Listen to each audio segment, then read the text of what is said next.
Shiny Happy Season 2. What a ride it's been.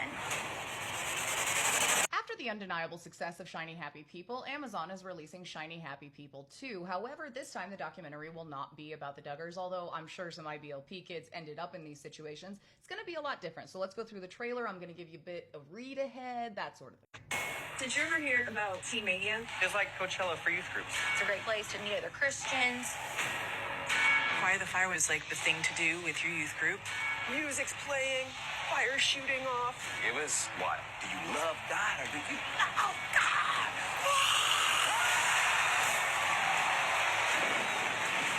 Season 2 will concentrate on Teen Mania and Ron Luce, who was the founder of Teen Mania. There were a lot of sub-programs that are absolutely horrible, but his express goal, that he was very open about, is collecting a lot of children and young people to create an army for the guy up there, which I do have a little bit of a question about that, because like he's all powerful and all of that stuff and whatever. What makes you think he needs you to do that? Couldn't he just and make it happen? So that feels like a personal thing. Even with that information, Ron actually runs a group now called The Next Generation, which has the exact same goal, the exact same focus. You can go look at their website. But let's get a look at the guy himself. And the founder, Ron Luce, he's the ringmaster. God wants to use you. We believe we were changing the world. But then, it gets weird. I'm gonna get to the point in a second, but just real quick. I didn't even know that, because you have to keep it secret. I didn't even know you were in this. Go follow this person. They got pretty good content. Anyway, continuing. And I pronounced his name wrong. It's Luce, not Lucci. Where did I get that? Maybe that's just what I want it to be. I don't know. Ron Luce, born in 1961, 64 years old, who likes to spend the majority of his time with children because There's also a lot of data out that shows that the younger people are, when they hear the message, the more likely they are to respond. And so I thought, well, I want to get to people when they're most likely. Before, we humans, we think we're smart after we get 20 or 21, 25, and we're like, we don't want to change our minds, even if all the logic is right there. that was from another documentary called Mind Over Mania, and that's what I'm giving you as your kind of read ahead. Now, if you Google it, it'll keep taking you to a YouTube page where the video's gone, but if you actually go to YouTube and type it in, the whole thing comes up. It's only about 45 minutes, and I think I might cover that separately. However, in that, they say some wild things. He's read studies about this, which, first of all, whenever you're reading a study, you should look who publishes it, because people look for biased studies. That's crazy how that works, right? But, you could do a study, or you could look at a history of criminal behavior with behavior around something that starts with a G and ends with a room, you know what I'm saying? How do you know you're in a cult if that's your normal? Teen Mania was the biggest Christian youth organization in America. At the beginning, the goal was to get teenagers on mission trips.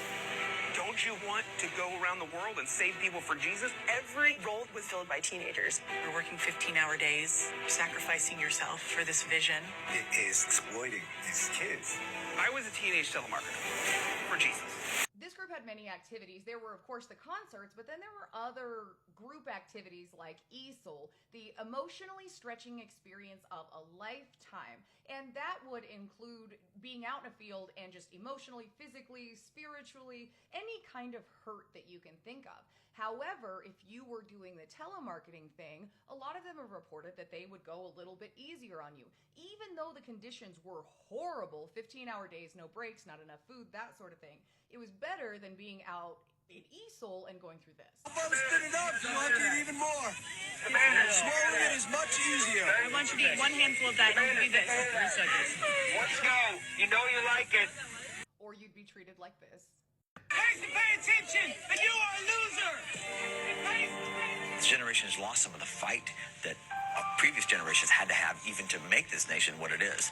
And so events like ESOL help to kind of reinstill some of that you can give more than what you think you can. So they said that all of this was about mission trips. That's what this was. We wanted to, go help the world and whatever until Columbine happened. However, I'm sorry, I don't believe that this was a recourse because of this, and we're so wonderful and ethereal and we're going to save everybody. This was probably just the plan from the beginning, and then they waited for a social event, and when that social event happened, they went ahead and pounced on the fear within that social event. Not that I'm a scientist or a Keebler elf, but if I was a scientist, I'd be a sociologist. Luce sees an opportunity. It's time for war. I'm looking at a whole army of young people who have a stinger.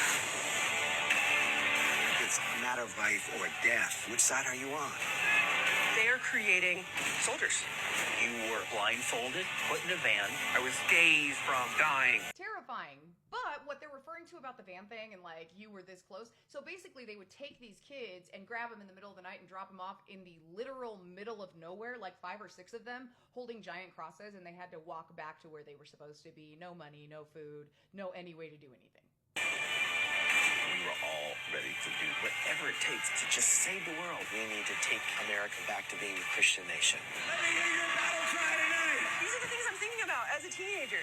I'm traumatized. The most valuable thing you could ever do is die.